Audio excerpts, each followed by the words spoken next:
John, what's up? What's up, dude? I'm just pissed my Roboraptor broke. Broke? Shit broke, dude. I don't know what happened to it. Okay. Alright, Jonathan. Why are you acting like Spider-Man right now? What's Spider-Man? Like, what's Spider-Man? What do you mean? He's like a superhero guy. No Far From Home. This is what I do. This is my afternoon routine, you know, the webs and the zips. Is this your persona? I mean, I thought everyone does this. Is this not a normal occurrence? White people, dude. I'm half black, you idiot! Are you saying that I can't be a website? You're saying that I can't identify as a fucking spider in my own fucking house?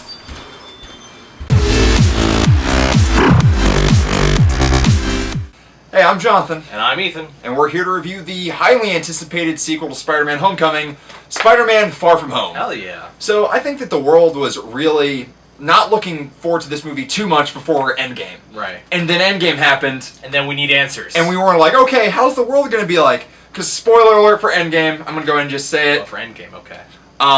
You know, Tony Stark is dead as fuck. Fucking dead. He's really, ugh. You know, a lot of people died. You know, Black Widow's dead.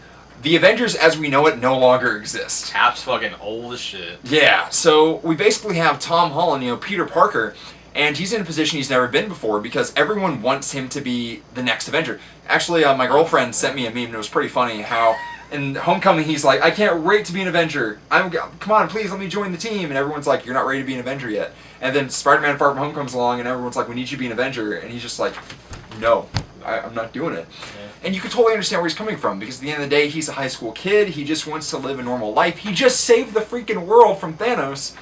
And he's expected, you know, just jump in it and save the day again from the elementals. Yeah, this one follows him on a class field trip as they go all across Europe.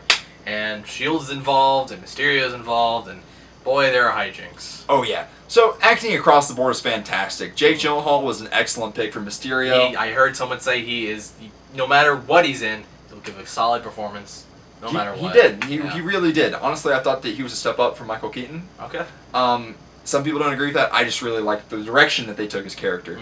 Tom Holland, I think, is better than ever as Spider-Man in this film. Better than the Tobey Maguire, maybe? Maybe. We'll Perhaps. see.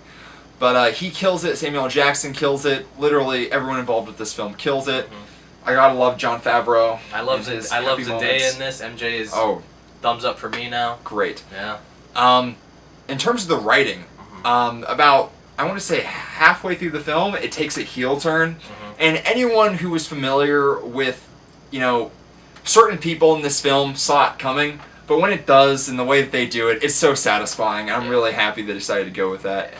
I also really enjoyed, you know, who's the director's name again? Tom Watts? Tom Watts, John Watts, something like that. Something like Mr. that. Mr. Watts. Mr. Watts does a really good job of understanding how high school people react and talk. Oh, yeah. And that was definitely, yet again, one of the most entertaining parts of the film. I was really looking forward to seeing how Peter Parker was going to lie his way out of a situation this time. Boy, does he. Does it a lot. Oh, it's so funny.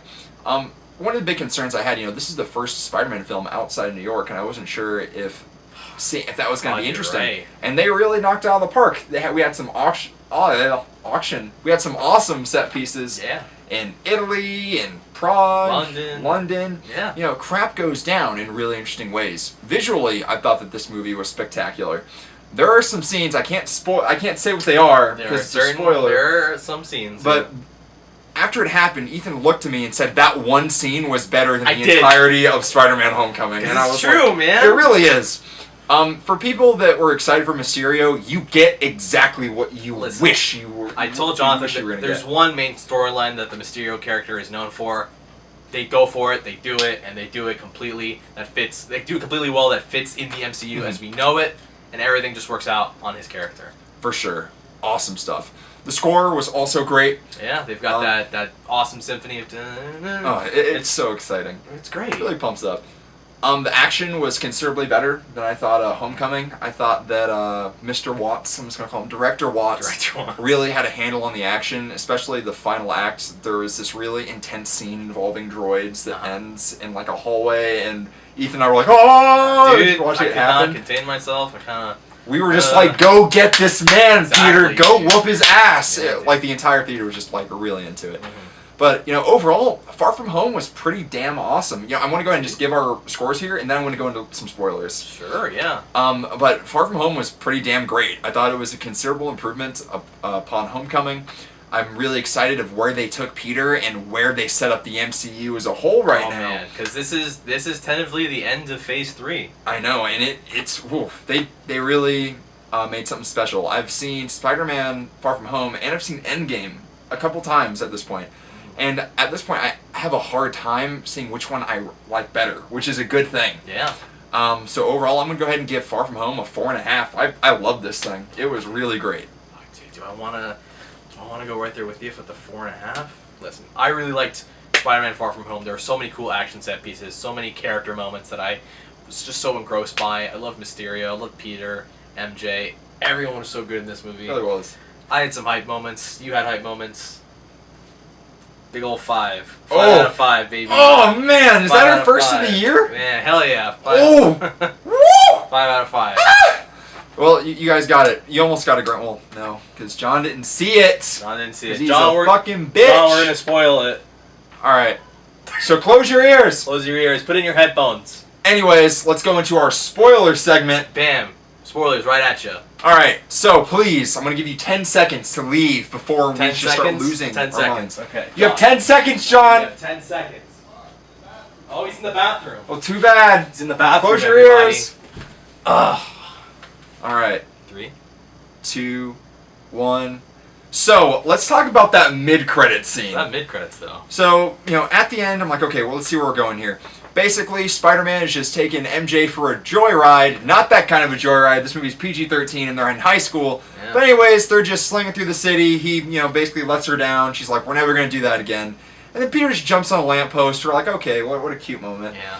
I thought that might have been it. And then all of a sudden, they're in the middle of Times Square, and then someone hijacks all the TVs, and it's Mysterio, and he's like, hey guys, so Spider-Man basically has this army of droids that He used to kill me. and he has, access to Tony Stark's, strategic spy system that's capable of assassinating anyone in the freaking world, and he gave this to a 15-year-old kid, which is Spider-Man, by the way, none other than Peter Parker. Man. And who gives this news? None other than fucking J.K. Simmons. Oh man. I don't even. As J. Jonah I Jameson. can't even imagine how hype you were. 'Cause Dude, you're the I lost my fucking mind. You're the biggest Raimi fan that I know. I can't even imagine how you reacted in the theater. It was absolutely insane. Everyone was just like, it literally felt like getting shot with an arrow of, like, pure orgasmic proportions. I don't know how to describe it. So this opens up a lot of things. It was better than having sex for the first time. So this opens up a lot of things coming forward into the MCU. They have to explain how they're the two, Peter Parker and Spider-Man. Right. I don't think this means there are any multi-universe shenanigans. No. It's just they brought him back for the same role. But no, in the MCU forward, they have to explain Peter Parker and Spider-Man's identity crisis, which we're going to see, hopefully, in the third movie. Dude, I want Spider-Man 3 as Phase 4 number 1. I know, but it's not going to happen. Oh, I So, know. that mid-credits, real good, though. Aside from that, the scene that we were talking about earlier that we just lost our minds at the first time was Mysterio's first illusion scene. Oh, yeah, this man literally plays Peter like a fiddle. Did you ever play, I hope I'm not, you can't answer this, but I'm assuming a lot of people watching this have played Arkham Asylum. Yeah, the Scarecrow scenes there are... That's exactly what it was. It was like watching a Scarecrow scene from Arkham Asylum. Essentially, we really see Peter's guilt about Tony's death. Yeah. We have Iron Man literally crawling out of his grave Marvel and like, zombies, I know everyone's like, maybe? If they brought, I'd be pissed if they did that. I'm sorry, like, it's cool, but just a very cool scene overall. It really shows what Mysterio was capable of. Right. Mysterio basically pulls a Mandarin. He does, on everybody, and I was happy because, that was in his character. Yeah. And but aside from the, despite the Mandarin not being the villain, Mysterio was the actual villain the whole time. He was. So, Mysterio was just a step above as a villain, and I really love him.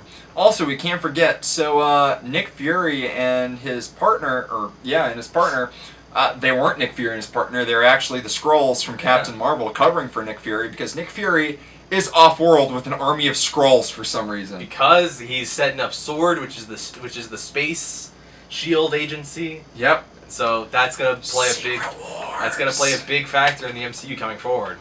Hopefully. I think we covered all the main points. Yeah, man. But Far From Home, it was awesome, guys. If you haven't seen it, I really hope you didn't watch that. You were warned. If you have, go see it again. I hope this movie makes a crap ton of money. I think right now it's already at like almost 700 mil. Supposedly, if it doesn't hit $1 billion, Sony gets the rights back to Spider-Man all the way. I'm going to be so mad if that And we happens. don't want that, so go see Far From Home one more time just to be sure. I'm going to go see it like in IMAX again. What time is it? I think it's gonna start playing. All right, let's go do it. Let's go. All right, later. Have a good day. See ya.